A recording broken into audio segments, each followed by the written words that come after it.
Hi friends, welcome to my channel Kora trade. ఈరోజు FMCG సెక్టర్లో మనకి ఇన్వెస్ట్మెంట్ ఆపర్చునిటీ ఉన్న ఒక కంపెనీ గురించి డిస్కస్ చేసుకుందాం. ఎక్కడో స్విట్జర్లాండ్లో 1866లో బేబీ ప్రోడక్ట్స్తో మొదలై 158 ఇయర్స్గా సక్సెస్ఫుల్గా రన్ అవుతున్న ఎఫ్ఎంసీజీ కంపెనీ నెస్లే. ప్రస్తుతం మార్కెట్ క్యాపిటలైజేషన్ వచ్చేసి 2,15,918 crores. గత ఫైనాన్షియల్ ఇయర్ చూసుకుంటే రెవెన్యూ ప్రాఫిట్ బాగా ఇంప్రూవ్ అయింది. కానీ ప్రస్తుతం మాత్రం అర్బన్ ఏరియాస్లో ప్రోడక్ట్ కన్సంప్షన్ తగ్గడం, మార్కెట్లో కాంపిటీషన్ పెరగడం, ప్రోడక్ట్ కాస్ట్ పెరగడం లాంటి ఛాలెంజెస్ ఫేస్ చేస్తుంది.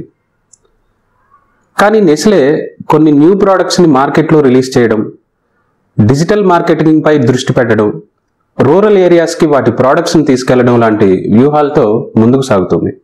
అయితే ఇక్కడ నెస్లేకి Nescafe, Maggi noodles, baby foods, chocolates ఇట్లాంటి బలమైన ప్రోడక్ట్ పోర్ట్ఫోలియో ఉంది. ఫ్యూచర్లో మిల్క్ ప్రోడక్ట్స్ని ఇంక్రీజ్ చేయడం, స్టార్ బక్స్లో రెడీ టు డ్రింక్ కాఫీని ఇంట్రడ్యూస్ చేస్తున్నారు.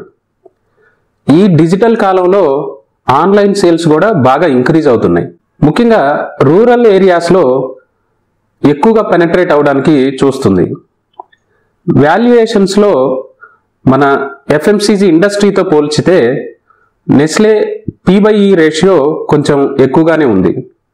దీనివల్ల కొంత స్టాక్ ప్రైస్ స్లోగా పెరుగుతున్నప్పటికీ అర్బన్ ఏరియాలో సేల్స్ని రీస్ట్రక్చరింగ్ చేసుకుంటే లాంగ్ టర్మ్లో ఎఫ్ఎంసీజీ సెక్టర్లో ఇన్వెస్ట్మెంట్కి నెస్లే ఒక మంచి ఆపర్చునిటీ అని చెప్పుకోవచ్చు. ఇక నెస్లే ప్రైస్ యాక్షన్ ఒక్కసారి చూస్తే మనం ప్రస్తుతం స్టాక్ ప్రైస్ వచ్చేసి 2,225 రూపీస్, దీని సపోర్ట్ జోన్ వచ్చేసి 2,130 రూపీస్ దగ్గర ఉంది. రెసిస్టెన్స్ వచ్చేసి 2,750 రూపీస్ ఉంది. అంటే ఒక 30% స్కోప్ ఉన్న స్టాక్ ఈ నెస్లే కంపెనీ. ఈ వీడియో మీకు నచ్చినట్లయితే like, share and please subscribe my channel Kora Trade. Thank you.